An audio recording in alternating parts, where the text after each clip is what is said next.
I said it in my last video and I'm gonna say it again. The last week of May 2026 offered conditions that I had never seen in France at this time of the year. We are talking about peak summer temperatures, both in and out of the water, and perfect waves. This video was shot the day after the last video and at a completely different spot. I was really hoping to surf a left for a change, but Mike, my guest, and I ended up finding only rights. However, this wave was actually very different from the other one, and I really enjoyed having to draw a different line and figure out a different rhythm. The footage in this video will look 10 times better than the last one, so I hope you will enjoy it.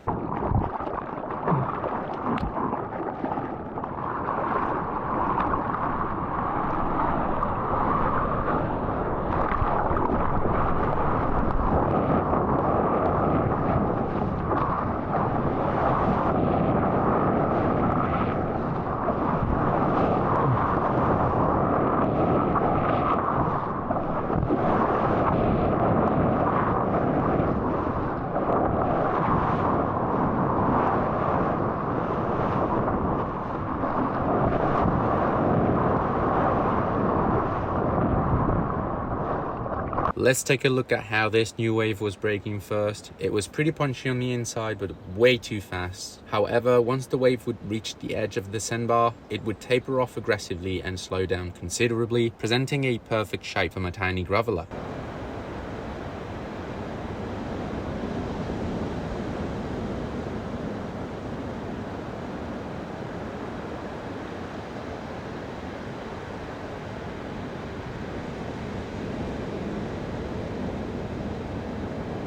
Unlike the day before, I felt immensely grateful for this board on that day. The peak was extremely shifty though, and 2 consecutive sets hardly ever broke in the same spot. I was just paddling back out from my first wave here, obviously going around where it broke to make sure I wouldn't get in anyone's way, but the next set broke very wide and completely caught me. Oh, that's proper.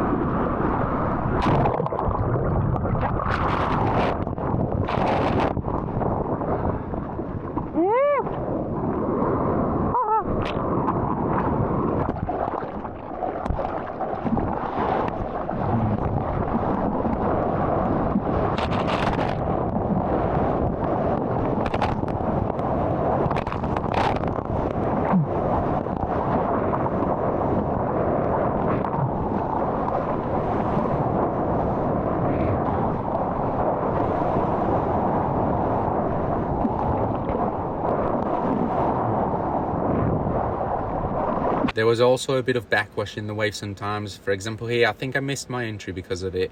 But I knew that the male or shoulder was coming, so I held on and barely made it. I then got right back to work with some cutbacks.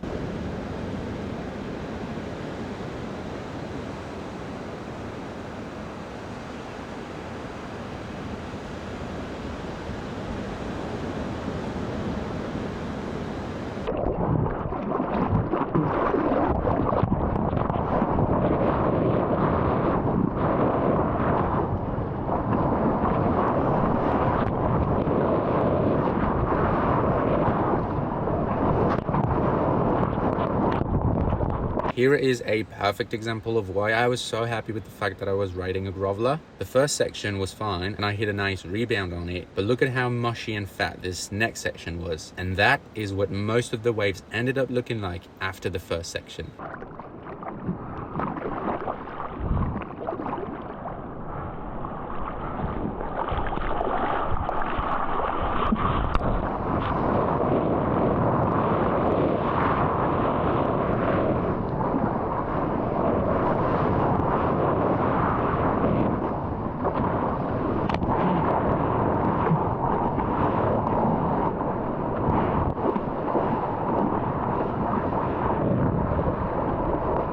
This first turn was my third best turn of the session. I stayed compressed all the way through the turn and hit the rebound with plenty of speed.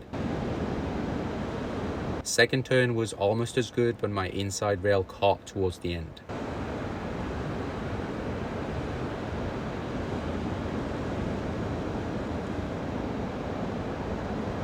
Like I said, I had a guest with me on that day, which is why the footage looks so much better, because I do have a 4K camera that I always use when I have guests with me. Most of the time I would stay on the beach to get some close-up shots of them surfing, but Mike, who you will see catching a wave here, wanted me to get in the water with him, so I just set the camera up on the beach and joined him out there.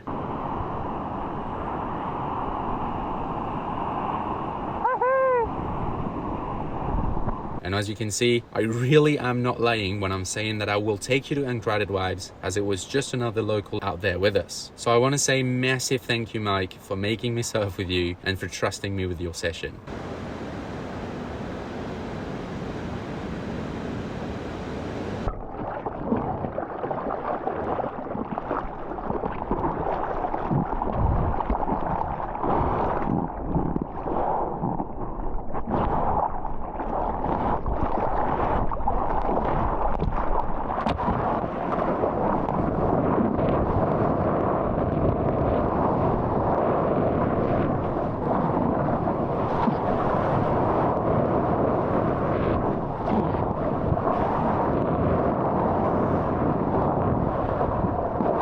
It was hard to see in the last video because of how grainy the footage was, but this is one thing that I've started doing recently. I'm probably wasting the first section by doing that, but it just feels incredible to put the board as close to the braking lip as possible and just hang up there for a second. The quad setup on this board gives me insane hold and allows me to do it easily without slipping, even in bigger waves than these.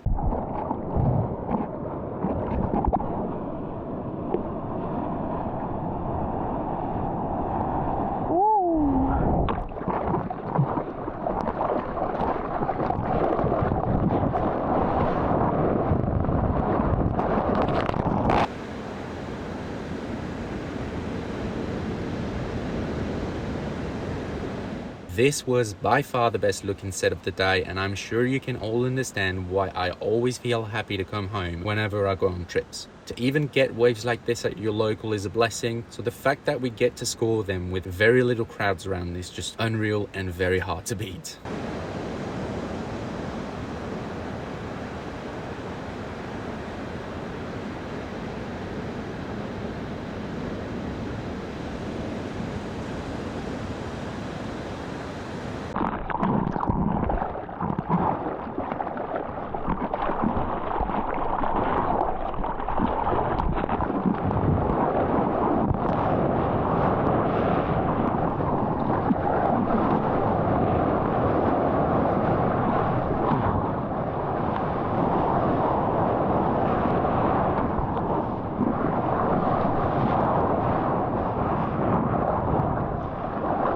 This was my best turn of the session. I compressed more than on any other turn, and as a result, I got a ton of projection into the crumbling lip. You can actually hear me huff halfway into the turn on the GoPro footage, and that is just because it is actually quite hard physically to properly compress down into a turn and to hold all of that tension all the way through.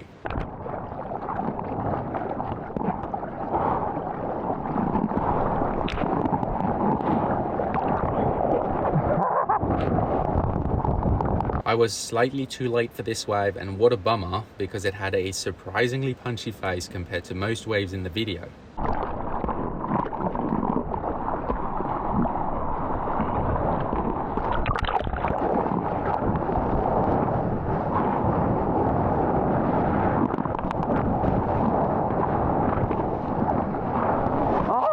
On this wave, I got a good first hit in the lip, and then on the cutback, I think I rotated my shoulders too soon and the board just did not follow.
Another high line here, followed by my second best turn of the session. I compressed really hard and you could once again hear it through the GoPro. Unfortunately, I went a bit too high up on the foam and got out of the wave.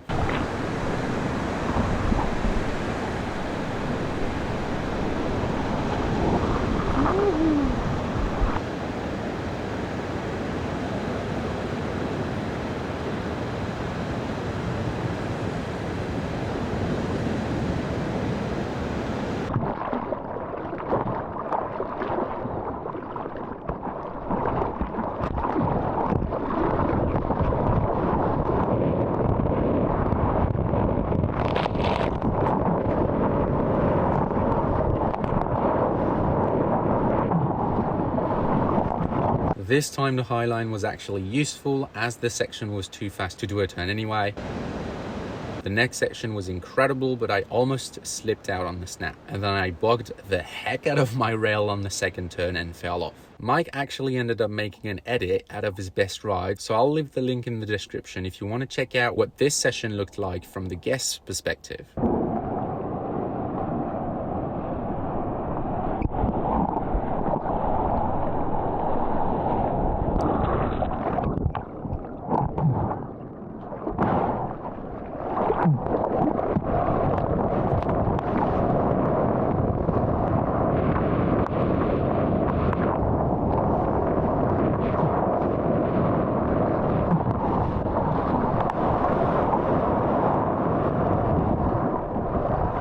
The high line here was super unnecessary, but I was getting tired and I haven't found anything that feels so fun for so little effort required.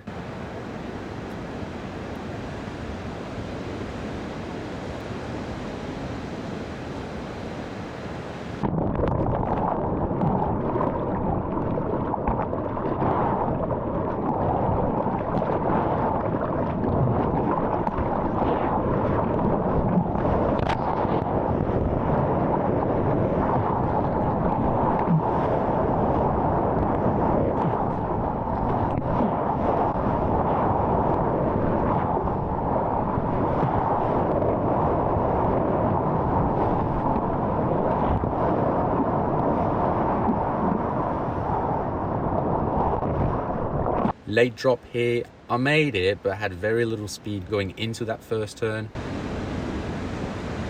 I was in a much better spot for my second turn, but I bogged my rail and stalled hard. I seem to be catching a lot up in the nose area on this board, and I think getting a good daily driver with more or less as much rocker and most importantly a more pulled in tail and nose could prevent me from bogging my rail on every sharp turn I am attempting.